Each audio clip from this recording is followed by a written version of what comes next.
Could Auburn really land the number one class in the country?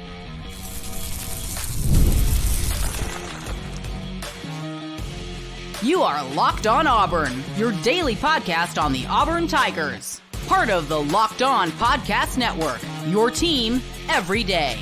Yes, welcome on into Locked On Auburn, your daily Auburn Tigers podcast. I'm your host, Zach Blackerby, and thank you so much for making Locked On Auburn your first listen every single day. We're talking Cruton today with Phillip Dukes. Dukes the Scoop with On 3. Dukes, the other day, you said on 3 that you are predicting the Auburn Tigers to have the number one class in the country. There's a lot of smoke around a lot of top players in this class. What's kind of the main reasoning for this? I mean, who all are you expecting to potentially join Auburn's class in the next few weeks to few months? I mean, I'm looking at first, you got to go with Deuce Knight, right? So you get your quarterback, and so you get Deuce Knight, Naeem Offord. There's a lot of smoke around Offord and his family. There are some guys that aren't really being talked about as much that could potentially be in this class. I know one guy in particular Auburn feels really good about it on the offensive side of the ball who's committed somewhere else. I was asked not to share that, but I didn't say that just I didn't pull that out of the air. I'm looking at what's going on. I'm looking at the momentum that Auburn has, and then I'm also looking at Hugh Freeze's track record. And they say, oh, well, he never had a number one class at Ole Miss. Well, this ain't Ole Miss. This is Auburn. This is a school that has won a national championship within the last 20 years. So sure, there are not a lot of schools that can say that. So they have championship pedigree. They also have an NIL collective that is very competitive. And now they have what they call the wave. In Alabama, the cool thing now is to go to Auburn. So I think that's really important because you got to think where we came from, or excuse me, where Auburn came from. You're on an Auburn show. It's okay. Okay. You got to think about where Auburn came from, which was during and no disrespect to Brian Harsin, but as far as his approach to recruiting, he always said he takes a CEO approach. When I would talk to guys in the off-field staff, and they was like, oh, well, coach is kind of he's coaching ball, and I'm just asking like what's going on, so I can. At the time, I was covering Auburn, and I was looking for information, and it was hard to get because their focus was on the field. Well, Hugh Freeze knows that you can't win without guys, and then when you talk to these guys, in which I've interviewed a ton of them, they all say Coach Freeze was probably the main person in their recruitment. So you're not sending a position coach against Kirby Smart anymore. You're not sending just a coordinator up against formerly Nick Saban or Kalen DeBoer at this time. You're sending your best guy, and he relishes the role. So there's a lot of optimism, and it's funny because Josh Newberg from On 3, he asked me, he said, could Auburn have the number one class? I said, yeah, I think they are going to have the number one class. I think one caveat to what I said was the evaluations that Auburn has been doing have been spot on, and there are guys in this class who may not be 4 stars yet that will be. There are some guys in this class, borderline 4 stars, that may approach that 5-star ranking. So I just think that Auburn has a really good shot of landing the number one class, and I was willing to put my name on it. Yeah, I mean, there are several guys, especially like Deuce Knight. Most places have him as a top 2 or 3 quarterback in the country, and like he's not a 5-star. Or like Nate Marshall. There are outlets that have Nate Marshall as like a top 3 defensive lineman in the country, and he's not a 5-star. And it's like, I don't really care how many stars he has. This guy is one of the best players in the country at his position. Just get him on the roster. Oh, a guy I didn't talk about that is really good is Sam Turner. Sam Turner is so good, bro. He's committed to Georgia Tech. Wide receiver. Yeah, sure. And there's a lot of smoke around Auburn and him. What people don't realize about Sam Turner is he could have went to a bigger program, to the Miltons, the Graces, the Carrolltons. Everybody wanted him to come play for them. He played at Hustle Inc. 707, K.N. Lee, K.J. Bolden, Jay Crawford, all of these 4-star guys. He was a guy. Everybody that knows Sam Turner in Atlanta knows that he's a baller, and everybody's like, why are the ranking sites just now catching on to him? He literally skyrocketed up from an unranked prospect. He wasn't even ranked last year, and he's going to continue his ascension. And I think that's a guy that Auburn that flips, and I think that he's a guy who's going to get a huge rankings bump. He's already having a crazy season. Yeah, I didn't know who Sam Turner was until I saw his name on like, oh, okay, he's coming to Big Cat. And so I started watching a little bit of his tape, and it's like, this guy's doing this stuff as a 3-star against Atlanta competition. I mean, it doesn't get more competitive than that. So once again, like, forget about the star rankings for some of these guys. This dude can play. Ask K. Lee how good he is. That's all you got to do. Yeah, for sure.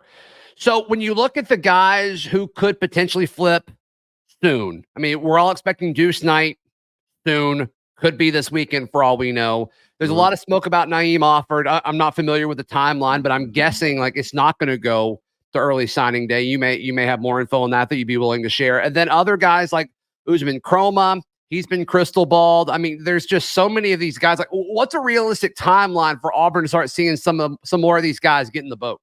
I think in the next 2 weeks. I think Elijah Melendez is another guy who just decommitted from Miami. Yeah. Who Auburn is really in heavy on. I think Naeem Offord, I don't see him flipping anytime soon.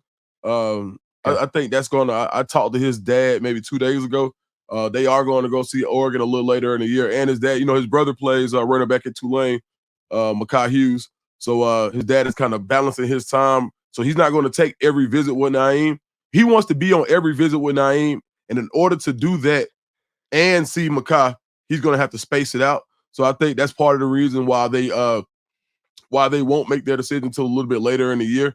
But yeah, I think Melendez could be soon. I think Deuce Knight definitely could be soon. Sam Turner could be soon.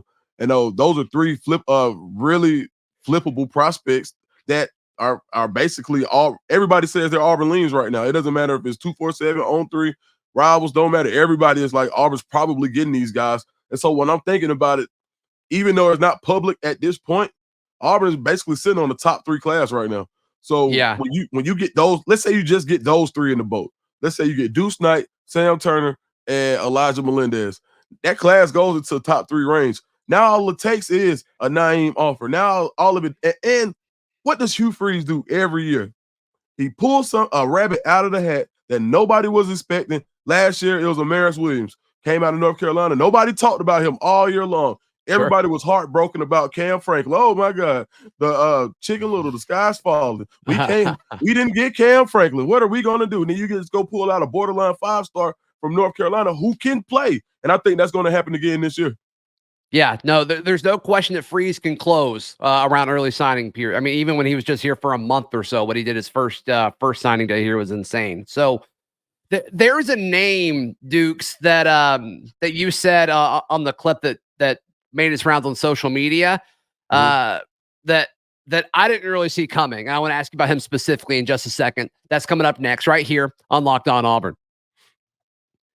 Today's show is brought to you by our friends at Game Time. Game Time is America's easiest way to buy tickets. For the game this weekend, if you don't have tickets yet and you want to go, Game Time is the most cost-effective way to get those tickets. Download the Game Time app today. Use code LOCKEDONCollege for $20 off your first purchase. You can toggle on all-in pricing, which I love, so you're not blasted with surprise fees at the end of the transaction. You also could see the view of the field from your seat, and this is good for football games, basketball, baseball, concerts, the theater, comedy. Doesn't matter what it is. So take the guesswork out of buying tickets with Game Time. Download the Game Time app, create an account, and use code LOCKEDONCollege for $20 off your first purchase. Terms apply. Again, create an account and redeem code LOCKEDONCollege, all one word, for $20 off. Download Game Time today. What time is it? It's game time.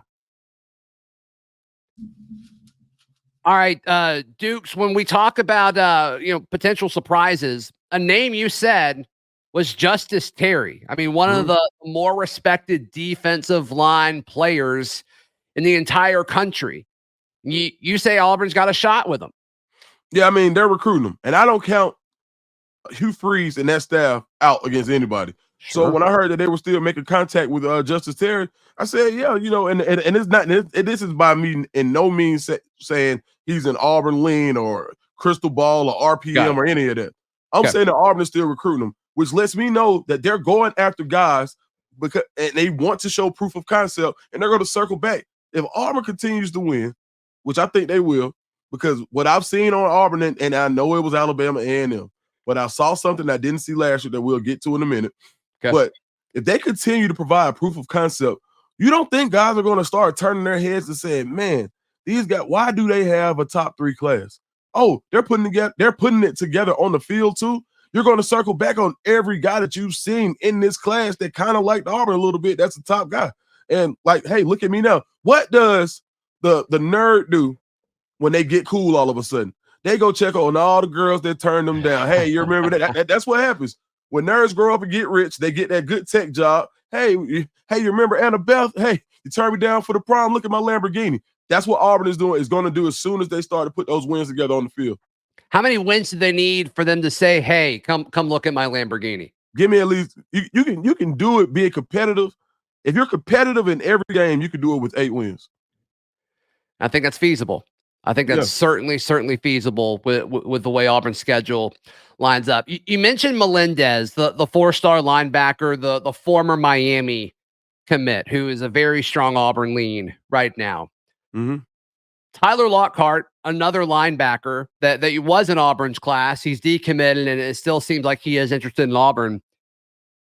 Can they take both of them, Dukes? Are both of these linebackers okay with sharing that spot with each other? What are your thoughts on how Melendez impacts the Lockhart recruitment? I think they help each other. I think you want to know that you have a guy on the other side of you that can play. When you look at the inside linebacker position now, a lot of people call it money or they call it Matt. They're basically interchangeable. And the way that DJ Durkin runs his offense is it doesn't matter. You basically line up on what side of the field you're on. He simplified it to the fact that we're the place where they can play fast and physical. So you don't have to have the typical I'm a tree stump of a Mike linebacker anymore, the run stuffer guy. You just want guys who are big, fast, and athletic that can move around and cover and hit. I think, and when you play linebacker in the SEC, you need 5 guys that can play. You gotta have you have 2 starters. Then you need to rotate both of them, and then you need to have a guy for depth. So I think if you get 2 to 3, they got 3 linebackers last year. I think you got to take at least 2. At least, I mean, they're losing so many backers this year too after the season with eligibility and stuff. Like, absolutely. Just get young at the position and just watch them grow. That's my thought anyway. Yeah, I think linebacker is a must-have position. I really like Auburn to get both of those guys. Yeah, that'd be insane. That would be insane. So you said you saw something different from Auburn against Alabama A&M. Was it the passing game or was it something more specific than that? I think it was a passing game, but it was out like the receivers. I mean, yeah, and the passing game, and what it does is it allows you to beat people when they try to bring 8 in the box. Mm-hmm. Leave Cam Coleman one-on-one if you want to. Be smart about it, right? Oh, yeah, okay, cool. And if you watch the Cal game last year, what did Cal do? They were able to compete against the run because they had 8 in the box almost the whole game. Well, you can't do that this year. And I think that's going to be so important for unlocking that offense. This year, you're going to last year, the secondary was so good and the wide receiver room was lacking. It's kind of flipped a little bit. You have the numbers in the wide receiver room, but you don't have the depth on the defensive secondary. So if I'm Auburn, that's another thing that I saw was different. Naeem Offord, come fix this tomorrow. Come next year. Keontae's got to be in the NFL next year. You got Kane Lee on one side. Naeem Offord, you're going to get every chance to come in here and start. You will hope that one of the younger guys develops like Jay Crawford. I think he's playing well. But you hope you hope these guys develop, but you have opportunity and space for competition. So I think that's going to be really important. And so when I saw the game the other day, I saw 2 things. I said, you got opportunity on defense. Mm-hmm. Basically, on the whole defense, you got opportunity. Sure. And then on offense, now you're providing a proof of concept to where if you want to go get a guy like Caleb Cunningham, who a lot of people think is going to look a lot different at Auburn when Deuce Knight flips. I think it's imminent, to be honest, and everybody else does too. So when you see Deuce Knight go public, then I think you got a shot at Caleb Cunningham. There's another big-time 4-star receiver that I'll probably put that out later on this week. Matter of fact, I'm going to call you and let you know when I can put it out. But Auburn's in it really deep with another 4-star receiver that's going to shock a lot of people. So I just think, very interesting. So I just think that when you're seeing what Auburn can do on the field with that passing attack and the opportunity that the defense provides for playing time, I just think it's basically like the perfect mixture of what you need in order to recruit. Yeah. Dukes, this was incredible. I would love to do this again soon if your schedule allows. And in the meantime, how can people check out everything that you have going on right now? Man, find me on Twitter and Instagram at Dukes D Scoop, DUKESTHESCOOP. And I am on the On 3 Recruits YouTube channel. Just put in my show, the 5-Star Flex. I've got interviews with Kirby Smart, Deion Sanders. I've interviewed 80 of the top 150 players in the country. You want to find out about a prospect? Go find me on the 5-star flex. He's probably there. Yeah, I absolutely love it. Absolutely love it. That is Phillip Dukes with On3. Hey, like the video. Please subscribe. We'll see you next time. This has been Locked On Auburn.